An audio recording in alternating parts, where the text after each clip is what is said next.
Fronte común da Plataforma en Defensa da Ría de Arousa e Adega contra Altri. Os dous colectivos anunciaron hoxe o inicio de accións legais conxuntas para evitar a construción do proxecto da macrocelulosa en Palas. Explican que as irregularidades na tramitación do proxecto dalles pé a acudir xa á vía xudicial. Van comezar pola presentación dun recurso de alzada.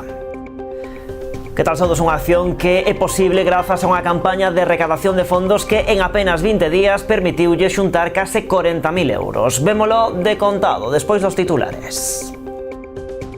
A Garda Civil desartella un grupo criminal responsable dunha estafa en Porto do Son. Chegaron a facerse con máis de 30.000 euros facéndose pasar por empregados de banca.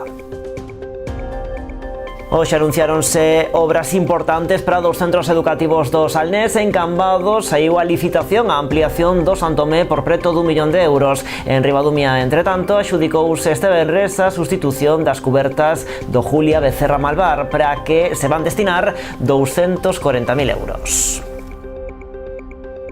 Miguel Anxo Fernández Lores está disposto a volver presentarse como candidato á alcaldía de Pontevedra polo BNG no 2027. Cando o mandato acada o seu ecuador, o rexedor asegura que se atopa no seu mellor momento. Tamén está convencido de que o actual será o seu mandato máis fructífero á fronte da capital pontevedresa. Hoxe nas novas tamén coñeceremos unha novidosa máquina de vending. É o resultado dun proxecto de investigación do Centro Integrado de Formación Profesional Carlos Oroza de Pontevedra. Os típicos doces ou snacks quedan sustituídos por pratos completos elaborados con produtos quilómetro cero. É unha proposta pioneira en España. En Oberredeiras de Aguiño recibiron esta mañá unha emotiva homenaxe no Museo Municipal de Ribeira. O Concello elixiu este colectivo para distinguilo co gallo do Día Internacional das Mulleres do Mar.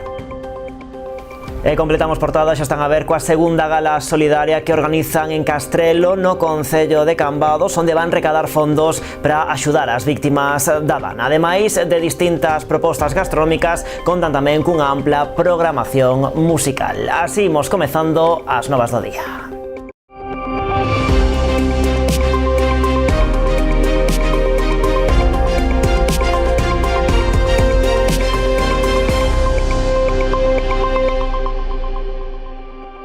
Fronte común da Plataforma en Defensa da Ría de Arousa e Adega contra Altri. Os dous colectivos anunciaron hoxe o inicio de accións legais conxuntas para evitar a construción do macroproxecto da celulosa en Palas. Explican que as irregularidades na tramitación do proxecto dalles pé xa a acudir á vía xudicial. Van comezar pola presentación dun recurso de alzada, unha acción que é posible grazas a unha campaña de recadación de fondos que en apenas 20 días permitiulle xuntar case 40.000 euros. A batalla contra Altri vívese na rúa, pero dende agora tamén nos tribunais. A Plataforma en Defensa da Ría de Arousa e a Asociación Ecoloxista Adega van da man nas primeiras accións legais contra o proxecto da macrocelulosa en Palas de Rei. Non queríamos ir aos xulgados, mas parece ser que non vai quedar máis remedio, porque a Administración galega teima en defender un proxecto manifestamente insustentável, do que até o de agora só, a parte dos anuncios das súas bondades, só aprobou unha declaración de impacto ambiental que, como sabedes, non é recurrible. Haberá que agardar pola autorización ambiental integrada, que, segundo a conselleira, chegará antes do verán, e tamén polo permiso de augas, que leva moito tempo en tramitación. Os colectivos falan de irregularidades nesa tramitación, en particular na concesión de augas solicitada pola empresa Augas de Galicia. Explican que a normativa contempla un prazo máximo de 18 meses, tras os que a solicitude entenderase desestimada. Ese plazo, indican, tería rematado en maio de 2024. Isto leva as entidades a presentar un recurso de alzada, condición previa o contencioso xudicial polo silencio administrativo de Augas de Galicia. Si o proxecto de Altri teña ou non teña autorización ambiental integrada, que, segundo a conselleira, van a dar antes deste verán, non ten auga, non hai proxecto. E, polo tanto, é un movimento estratégico, é un movimento que o que pretende é aproveitar unha fenda na tramitación legal desa outra vía paralela á autorización industrial, que é a concesión de augas, para intentar retrasar o máximo posible e senón tumbar o proxecto. O salto á vía xudicial é posible grazas a unha campaña de recadación que foi de récord, acadando en apenas 20 días case 40.000 euros. Din que este é só o primeiro paso da batalla legal contra Altri. Si se lle dá autorización ambiental integrada, outro contra a autorización ambiental integrada. Si se lle dá tamén extemporáneamente, insistimos, autorización autorización de augas, haberá outro contra autorización de augas. E a mensaxe é moi clara, tanto a Xunta como a Altri. A Xunta que non llevamos a pasar ningunha, porque se ela non cumpre a lei, dende logo nós sí que vamos a facer porque se cumpra e reclamar nos tribunais ese cumprimento. E tamén a empresa, o vosso negocio non vai para 2026, nin para 2027, nin para 2028, nin para 2029. Sabedes que calquera destes procedementos administrativos que se admiten a trámite levan as medidas cautelares que vamos a pedir para pararvos o chiringuito. Pola súa banda, dende a PDRA aproveitaron tamén esta mañá para insistir na preocupante situación que atravesa a ría de Arousa dende o punto de vista da productividade. Cun descenso constante na última década, creen que Altri será a estocada final pro marisqueo, un dos principais motores económicos do Salnés e o Barbanza. A Garda Civil desartella un grupo criminal responsable dunha estafa de 34.000 euros en Porto do Son. A investigación iniciouse xa en xullo de 2024 tras a denuncia presentada polo propietario dun establecemento desta localidade. Sei que recibira unha chamada telefónica a través dun número que aparentemente correspondía ao da entidade bancaria coa que operaba. O suposto empregado comunicoulle que se estaban a realizar transferencias non autorizadas dende a súa conta a outras de entidades estranxeiras, utilizando algún tipo de malware instalado no seu móvil. Para evitalo, explicoulle que debía darlle as súas claves bancarias. O facelo, presunto estafador instaloulle un software no seu móvil, o que significou ter acceso remoto ás súas contas. Despois dunha exhaustiva investigación de case un ano, os axentes do Instituto Armado lograron a identificación dos supostos integrantes deste grupo criminal responsable da estafa. Ao parecer, habería 6 persoas implicadas, todos eles residentes nas provincias de Barcelona, Xaén e Madrid. Están acusados como presuntos autores dun delito de estafa, outro de branqueo de capitais e un terceiro de pertenza a grupo criminal. E por outra banda, o Servizo de Protección da Natureza, o SEPRONA, iniciou tamén unha investigación a 4 persoas como presuntas autoras dun delito contra a flora e a fauna. Os axentes tiveron coñecemento de que, ao parecer, estas persoas estaban realizando actividades cinexéticas furtivas na zona das Brañas, no concello de Dodro, sen respectar as medidas de seguridade vixentes, o que supoñía un risco potencial para os habitantes da zona, xerando unha gran alarma social. Contra os 4 investigados, os axentes realizaron a correspondente acta de denuncia por un presunto delito contra a flora e a fauna e o incumprimento da Lei 13/2013 de Caza de Galicia e a 5/2019 de Patrimonio Natural e Biodiversidade.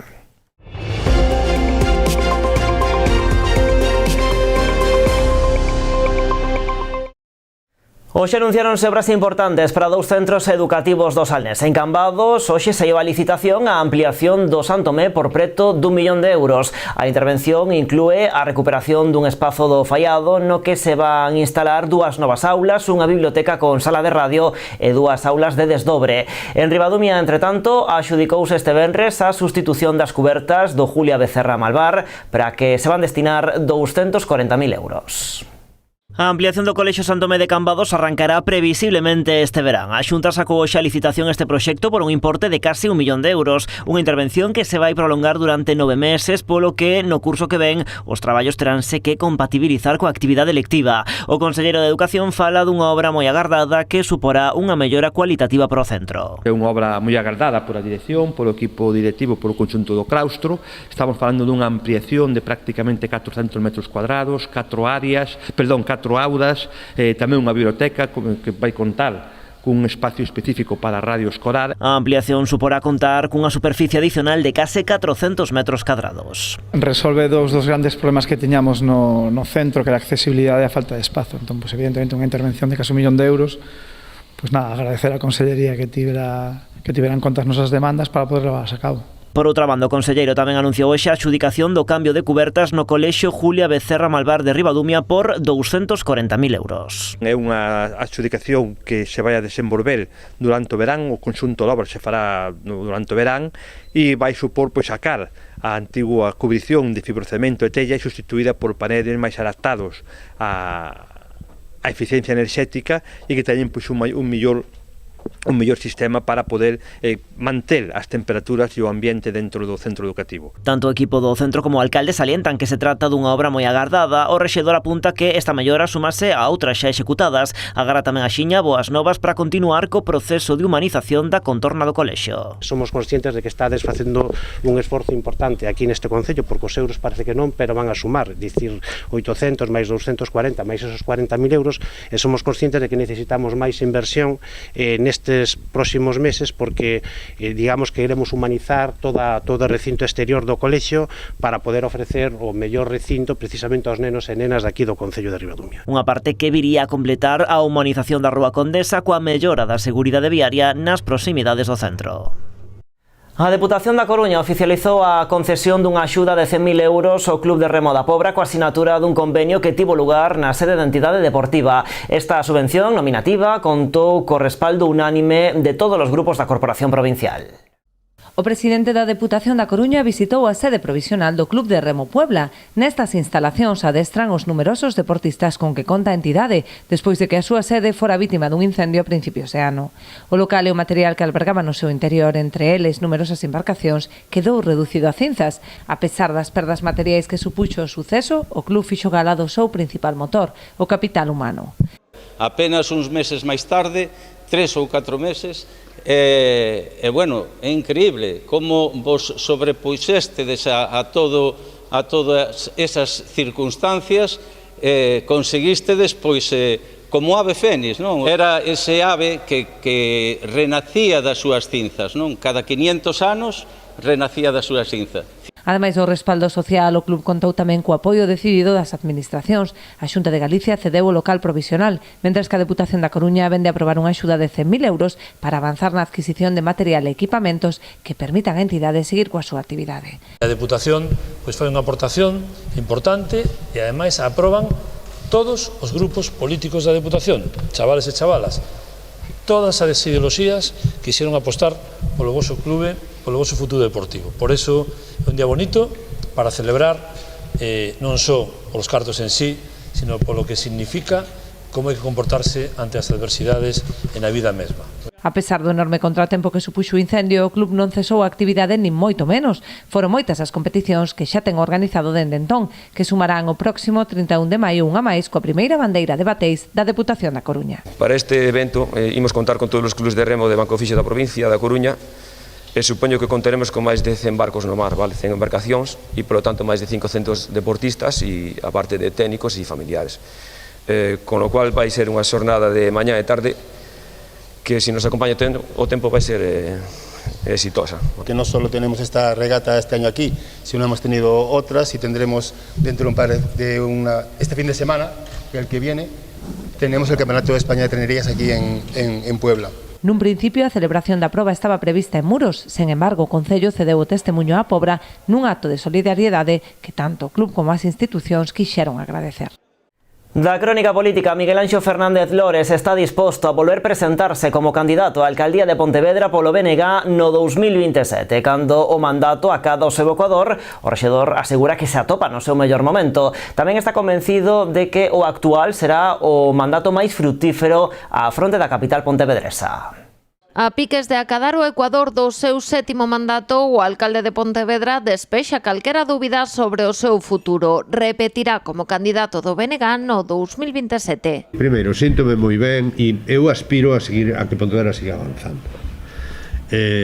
Creo que temos ideas, forza, experiencia para seguir aportando cousas á cidade de Pontevedra e na medida en que os cidadáns de Pontevedra o queiran e na medida en que o meu grupo municipal ou o grupo municipal, o BNG, o queira, pois eu estou disposto a seguir traballando por esta cidade e eu me vou a posicionar para seguir presentándome a alcaldía. Deste xeito, Miguel Anxo Fernández Lores reafirma o compromiso co proxecto que antes das eleccións do 2023 dixera que o BNG ten para a cidade e para o que marcou un horizonte de 8 a 10 anos. Creo que vai a ser un mandato dos máis frutíferos e satisfactorios, ¿no? Que este equipo, en fin, que está alrededor do goberno municipal, estamos en sintonía, estamos a gusto, hai feeling entre todos. O novo contrato de residuos, o Parque da Parda, a renaturalización do Gafos, o futuro edificio de emerxencias na parcela de Fenosa ou a nova vía de Mollabao son algúns dos proxectos que verán a luz próximamente.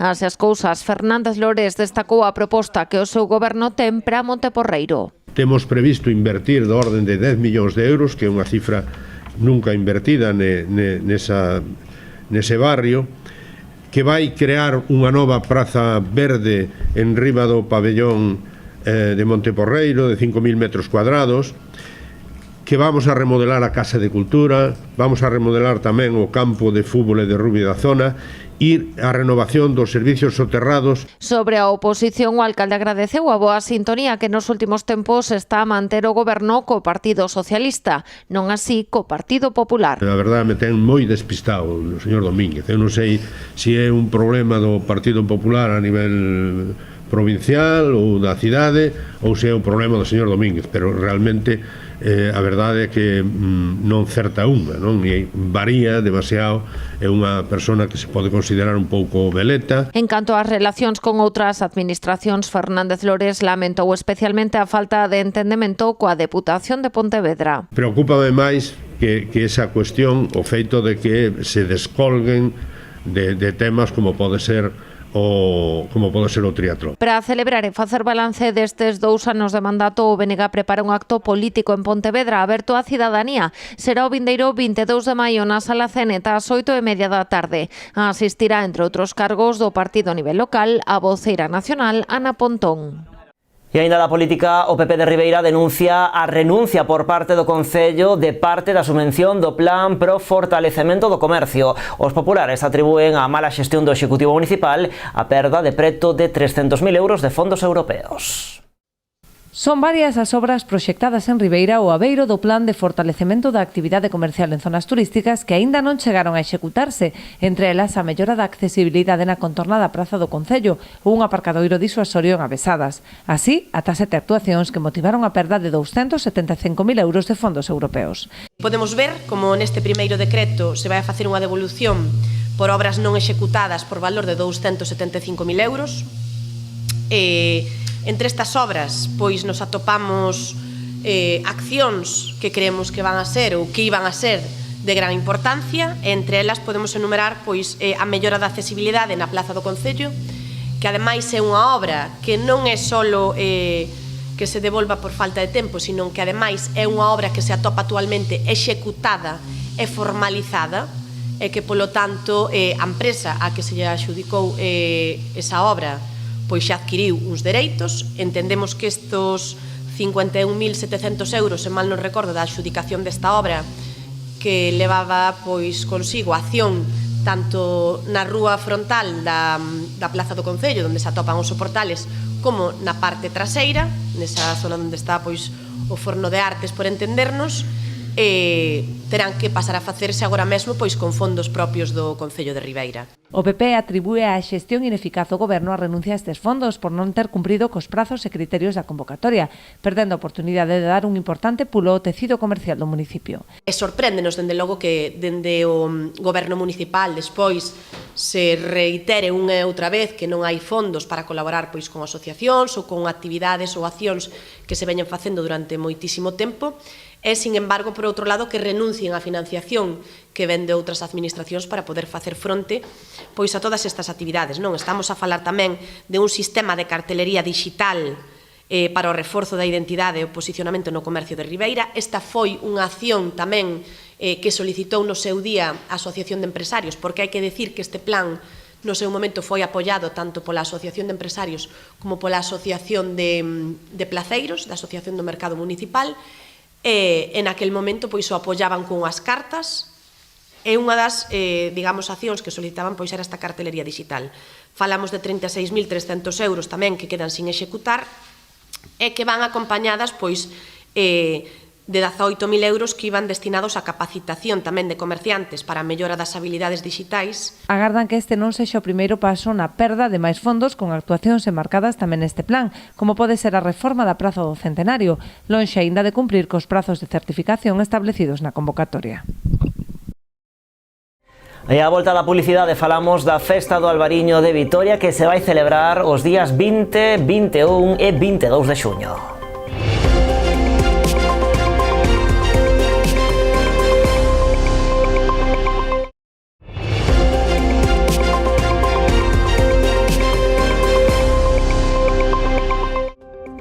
Aquí seguimos nas novas en Canal Rías Baixas. 9 herdeiras de Aguiño recibiron esta mañá unha emotiva homenaxe no Museo Municipal de Ribeira. O Concello elixiu este colectivo para distinguilo co gallo do Día Internacional das Mulleres do Mar. O Museo Municipal de Ribeira quedou pequeno para acoller os numerosos asistentes ao acto de homenaxe a redeiras que organizou o Concello polo Día das Mulleres do Mar. Un colectivo imprescindible, pero case sempre invisible. Estas 9 mulleres que traballan na nave de redes, tanto no muelle como nos barcos, onde se trasladan a todos os sitios onde están os seus barcos. Son fundamentales para o sector do cerco, porque sin elas eses barcos non podían salir ao mar. Son 7 cerqueiros que hai, son 80 familias que viven tamén gracias a elas, porque sin un aparello non hai peixe, está claro. E para min é un día moi importante para que se faga homenaje a elas, porque eu, a parte de convivín con elas todas, cando empecín ao cerco, e vin que son unhas mulleres invisibles no sector do mar, casi non se ven. Unha a unha, 9 redeiras de Aguiño foron recollendo un agasallo conmemorativo desta data, na que o Concello quixo poñer en valor o seu labor. Eu creo que redeiras non só traballades coas mans e con esas agullas, senón que traballades coa alma, porque ao final poñedeslle moito cariño ao traballo que facedes para que todo saia ben e que os barcos poidan seguir pescando. Traballades a pé de porto, efectivamente, sendo parte desa economía tan importante que temos en Ribeira, que é a do sector marítimo, que nos achega máis do 33% do Produto Interior Bruto.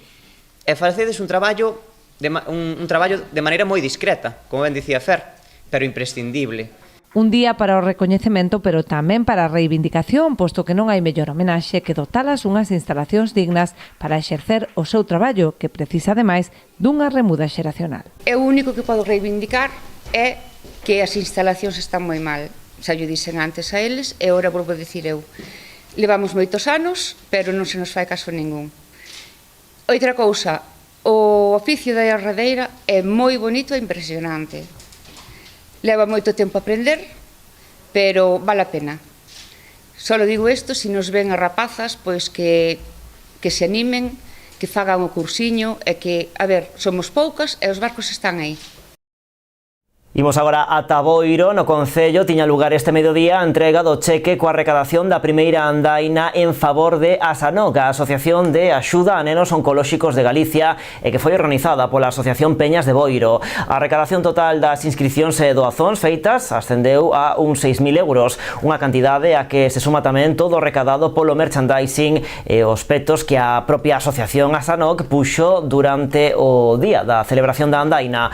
A doazón contribuirá a poder seguir adiante coa labor que desenvolve este colectivo de apoio ás familias de adolescentes e nenos e nenas con cancro.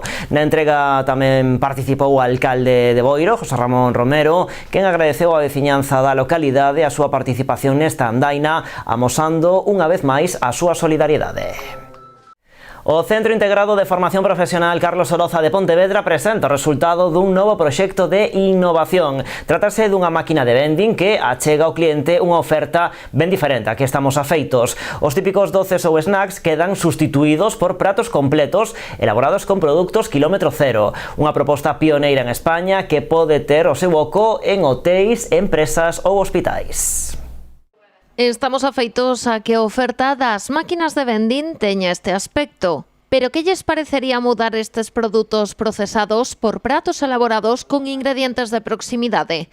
É a proposta que nos fai o Centro Integrado de Formación Profesional Carlos Oroza. La vicedirectora venía de estar en un hospital con un familiar, se encontró que en ese hospital pues no había una comida saludable como lo que pasa en todas las máquinas de vending, mucha chocolatina, mucho poco saludable, y si quieres comer un día pues no tienes opción sin tener que ir a la cafetería. El proyecto para nosotros es muy importante porque es una experiencia que en pocos sitios vas a vivir, trabajar con este tipo de máquinas, y de momento las experiencias que tuvimos en Innova y en esos sitios estuvieron muy bien.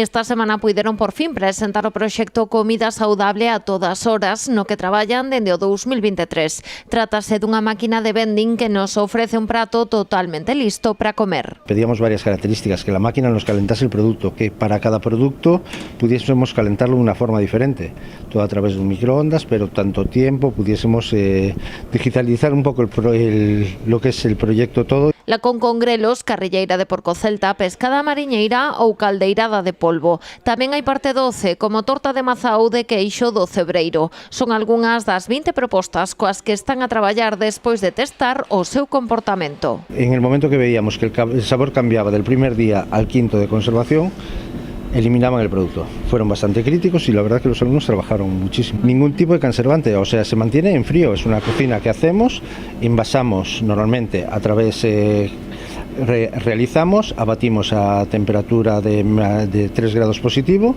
lo embarquetamos en atmósfera modificada y nos ayuda al sacarle lo que es el oxígeno. Para facer realidade o que tiñan en mente tiveron que desplazarse ata Italia. Ali atoparon esta máquina que cubre todas as necesidades para garantir que o consumidor vai gozar do prato nas condicións óptimas. Hay un software asociado a la máquina. Desde el software es donde metemos todos los datos de los platos, es decir, metemos las fechas de caducidad, los días de conservación, los tiempos de calentamiento, el nombre del plato, los pictogramas, y ahí el programa nos permite ver estadísticas de todo tipo, desde los platos que más se venden. Esta máquina podría ser útil, por exemplo, en hospitais ou hotéis para cubrir os horarios nos que non está disponible o servizo de restaurante, tamén en empresas ou centros escolares que non contan con esta opción. Es que es atractivo porque nosotros que tenemos un servicio que funciona a turnos de trabajo, pues con mucho personal, pues puede ser algo interesante, sí. Creo que la aplicación y las posibilidades de mercado van a ser muy grandes.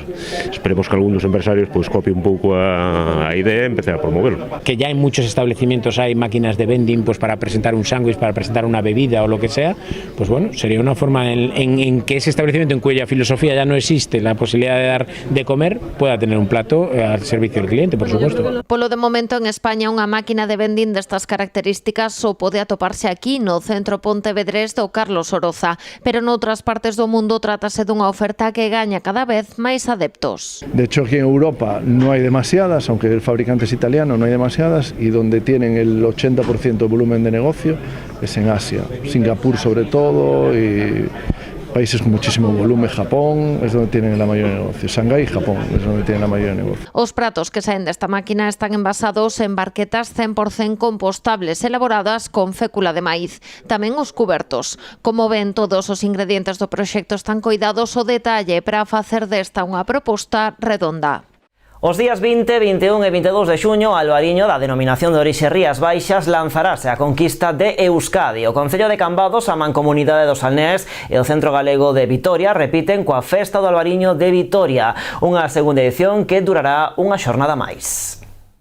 A Festa do Albariño de Vitoria terá segunda edición. Será os días 20, 21 e 22 de xuño, confirmando o éxito dunha proposta que chegou para quedar. A primeira edición foi fantástica, un éxito total, moitísima afluencia de público, é un mercado interesante para as adegas da denominación de orixe en Rías Baixas. Tal foi a acollida que nesta segunda edición a festa amplíase unha xornada máis. Iso sí, non faltará na programación a ruta do Albariño polos bares de Vitoria-Gasteiz. Imos facer a segunda ruta do Albariño en Vitoria é moi típico pincho pote, entón fixemos unha fusión dos pinchos cos viños albariños de aquí da zona.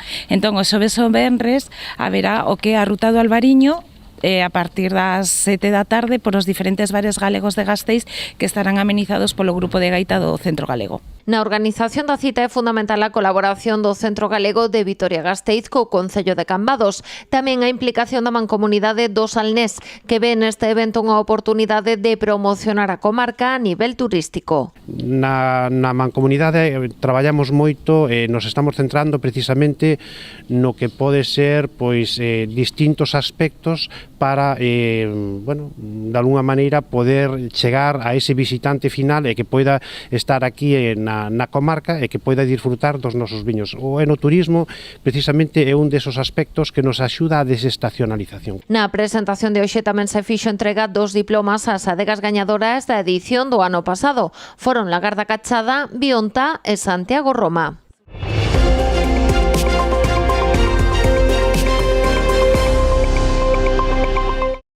Na Casa da Cultura de Lousame podese visitar a exposición de pintura Inmanencia de Víctor Lens. A mostra componse dun total de 13 óleos do artista coruñés, aínda que con residencia tamén en Lousame. Poderá visitarse ata finais deste mes de maio.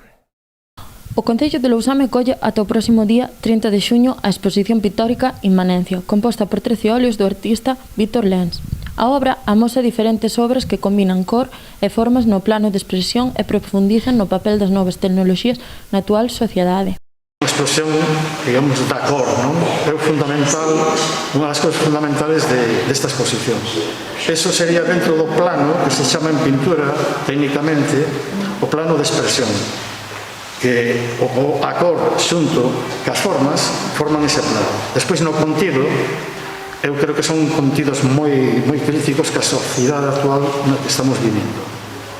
Entonces está expresando, sobre todo, unha crítica sobre todos os medios que hai de televisión, de tecnoloxías, que lle están comendo un pouco o espacio aos seres humanos. O artista natural de Lousame consta con unha dilatada trayectoria con diversas exposicións por toda Galicia. Eu son do Castro de Lousame, vivo actualmente en Oleiros, en Coruña, pero a familia procede de aquí. E entón, eu teño unha casa aquí en Lousame tamén. E me traslado en ocasións de Oleiros aquí, estou en ese tránsito, non?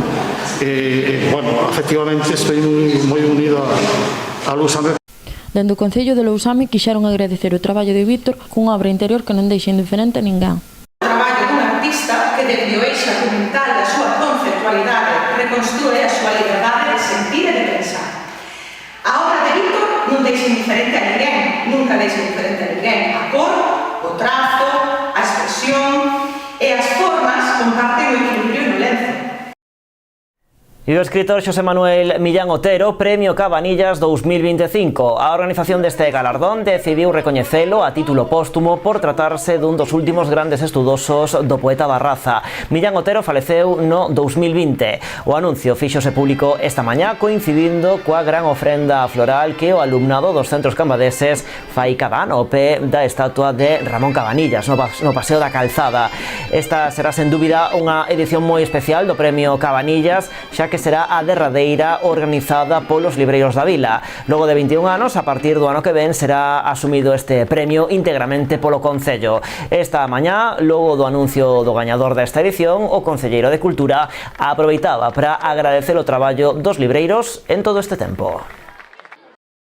Acordamos que era un premiado que había que recoñecer con este premio e é a primeira vez tamén que o concedemos a título póstumo, porque faleceu, Millán Otero faleceu no 2020, pero era un dos poucos que quedaban como estudosos de Cabanillas e creemos que era ben concederlle este ano. Pola parte do Concello, agradecer o traballo de Librería Contos, da Librería Cabanillas, de Moncho, de Beba, de Tita, que tamén nalgún xeito participou todos estes anos no traballo de realizar este Premio Cabanillas. Foron eles que nos puxeron en marcha, foron eles quen o engrandeceron, foron eles no que en momentos duros, cunha competencia desleal por parte do Concello, seguiron aguantando. Imos agora con distintas propostas para fin de semana, por exemplo en Vilagarcía, que acollen este sábado a Copa Galicia de Rugby 7. Trátase da máxima competición deste deporte a nivel galego. Vaise xogar en Fontecarmó ao longo de toda a xornada. Nela participarán máis de 300 xogadores. Compiten ata 5 categorías, que son M14, M16, M18 mixtos e senior masculino e feminino. Participarán ata 20 equipos de 8 clubes: o Caleido de Vigo, Muralla de Lugo, o Cerat da Coruña, o CR Ferrol, Mariantes de Pontevedra, o Pontevedra, Santiago RC e os ingleses, que é o equipo anfitrión desta Copa Galicia de Rugby 7. Unha modalidade olímpica, explicaron, impresionante de ver, porque xogan 7 deportistas nun campo total, é dicir, de Rugby 15. Esta fin de semana Pontevedra será a sede do Campeonato de España de Orientación de Centros Escolares. Este sábado e domingo, máis de 200 mozos e mozas percorrerán diferentes puntos da provincia, entre eles a Illa do Cobo, para facerse coa vitoria nalgunha das 4 probas que terán que superar. Estamos falando de unha modalidade de orientación, unha modalidade pouco coñecida, pero creo que este tipo de eventos, sobre todo cando se traballa coas persoas máis mozas, pois son as que contribúen a darlle difusión e a traballar e a termos nesta cidade, en Galiza, tamén no Estado, pois unha palestra de multitude de disciplinas deportivas nas que participar, na que todo o mundo pois pode atopar o seu lugar. Es un deporte muy bonito para practicar, no es visualmente agraciado únicamente cuando lo hacemos en ciudades, pero normalmente lo hacemos en el monte, también en ciudades. En ciudades podemos vernos un poquito más, pero el que lo disfruta es el que lo corre. Y animo a todos a que se inicien en un deporte que es además de interesante, es práctico, porque nos sirve para tomar decisiones y movernos en situaciones complicadas que no sabemos movernos, con un mapa, una brújula y además haciendo deporte. Tenemos este fin de semana 200 jóvenes que vienen de toda España, de colegios, son colegios los que vienen, que van a participar en 4 pruebas distintas. 2 relevos, un sprint nocturno y una carrera media en Lago Castiñeiras, la Isla de las Esculturas. E por suposto falamos de fútbol porque o Noia inicia mañá ante o Estradense a primeira das eliminatorias para subir a segunda federación. O partido será no Municipal de San Lázaro ás 12 da mañá.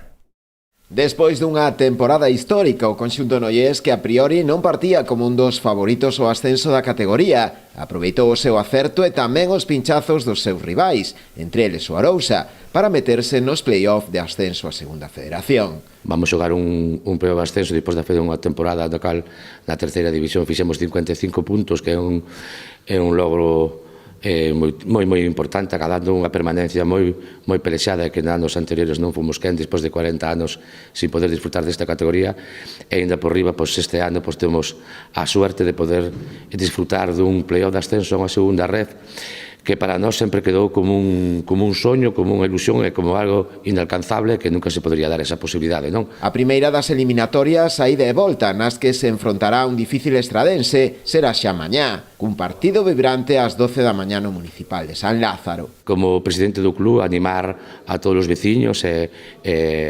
aficionados ao fútbol da comarca que mañán nos acompañen no Julio Mato a un partido histórico e que oxalá podamos prolongar do tempo e podamos vir aquí dentro de 6 semanas, 5 semanas a celebrar algo que xa non sería histórico, sino que sería un marrón para o señor alcalde.